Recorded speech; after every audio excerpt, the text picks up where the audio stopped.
इन वादियों में वही आता है जिसे भगवान शिव खुद बुलाते हैं, क्योंकि यहाँ शिव का वो ज्योतिर्लिंग है जिसकी वजह से पांडवों का पाप कटा था।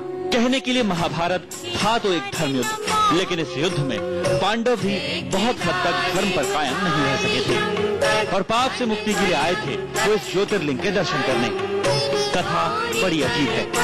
एक तरफ पांडव इस ज्योतिर्लिंग की वजह से पाक मुक्त हुए, दूसरी ओर इस ज्योतिर्लिंग की उत्पत्ति की पौराणिक कथा भी बहुत अद्भुत है।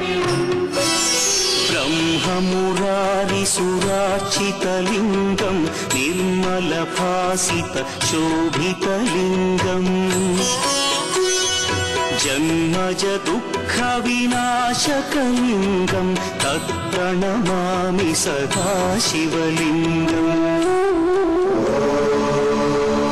ज्योतिर्लिंग दर्शन के इस क्रम में अब तक हम आपको 4 ज्योतिर्लिंगों का दर्शन करा चुके हैं। हर ज्योतिर्लिंग की पौराणिक कथा हम आपको सुनाते चल रहे हैं और आपसे ये भी कह रहे हैं कि कथा को ध्यान से सुनिए, क्योंकि कथा में ही सारा सार है। आम आदमी अगर सुनता है तो उसे कष्टों से निजात मिलता है।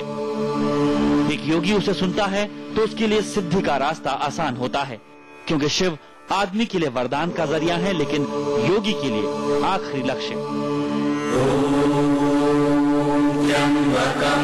यजामहे सुगंधिं पुष्टिवर्धनम् उर्वारुकमिव बन्धनात् मृत्योर्मुक्षीय मामृतात्।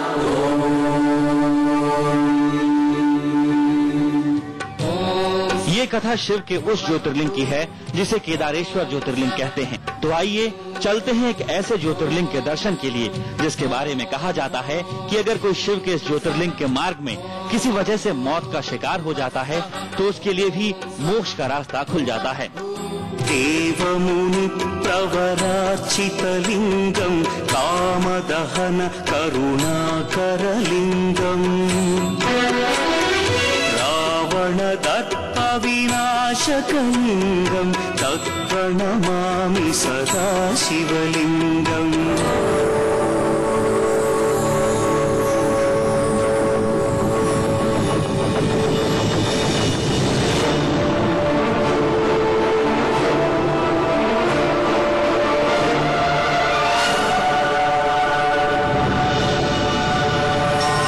सेवन स्पेशल पेश करता है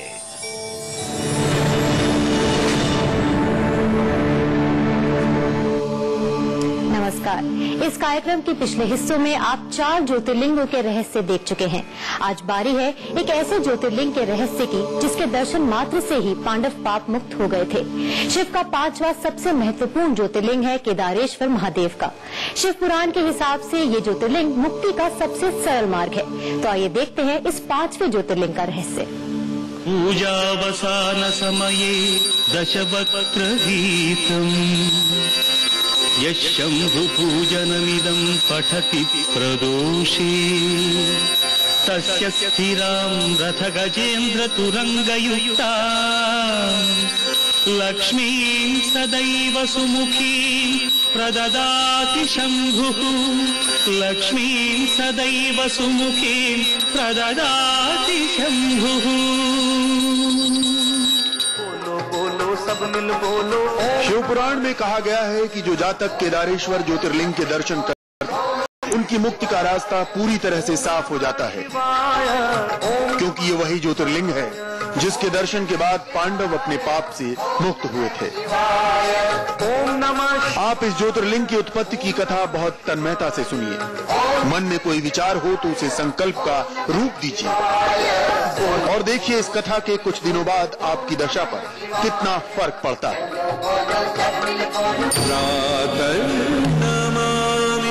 गिरिशं गिरिजादेहं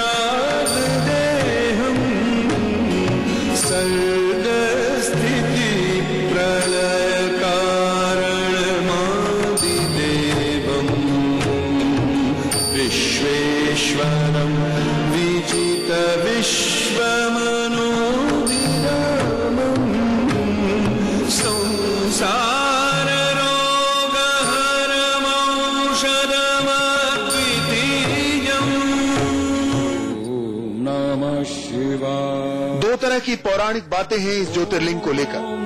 एक कथा वक्त की है जब पांडव अपने पाप का प्रायश्चित करना चाहते हैं। उनके पापों का प्रायश्चित तभी हो सकता है जब भगवान शिव उन्हें खुद दर्शन देते हैं। इस क्रम में पांडव केदारनाथ की ओर आते हैं। हरिद्वार के रास्ते वो केदारनाथ के दर्शन के लिए आगे बढ़ते हैं। जैसे ही वो केदारनाथ में पहुंचते हैं, दूर से उन्हें भगवान शिव दिखाई देते हैं। लेकिन थोड़ी ही देर के बाद शिव अंतर्ध्यान हो जाते हैं। फिर पांडवों को अपने पाप का एहसास होता है। धर्मराज युधिष्ठिर कहते हैं कि हे ईश्वर, आप हमसे छुप गए हैं क्योंकि हमने पाप किया है, लेकिन हम आपकी तलाश जरूर करेंगे। आपके बगैर हमारी मुक्ति नहीं है।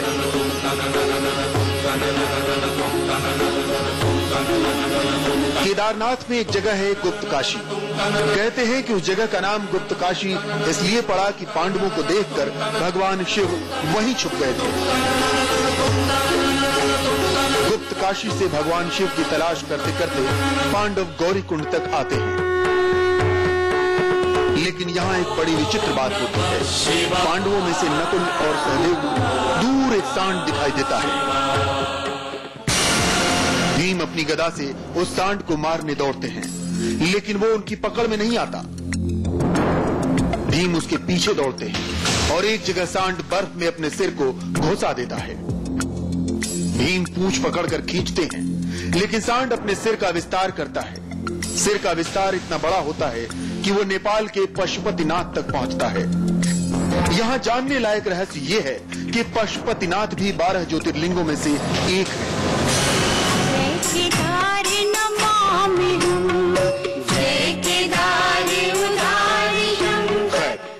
सांड का एक हिस्सा केदारनाथ में है जिसकी पूंछ भीम पकड़े हुए है। देखते ही देखते वो सांड एक ज्योतिर्लिंग में तब्दील हो जाता है। फिर उससे भगवान शिव प्रकट होते हैं। भगवान शिव का साक्षात दर्शन करने के बाद पांडव अपने पापों से मुक्त होते हैं। लेकिन कथा ये है कि वो ज्योतिर्लिंग पांडवों की वजह से नहीं बनता, वहाँ वो पहले से होता है। बात सिर्फ इतनी है कि उस ज्योतिर्लिंग से भगवान शिव प्रकट होते हैं और पांडव पापों से मुक्त हो जाते हैं। नमामीशमीशान निर्वाण रूपम विभुं व्यापकं ब्रह्म वेद स्वरूपम अजं निर्गुणं निर्विकल्पं निरीहं चिदाकारमाकाशवासं भजेऽहं। नमामीशमीशान निर्वाण रूपम विभुं व्यापकं ब्रह्म वेद स्वरूपम।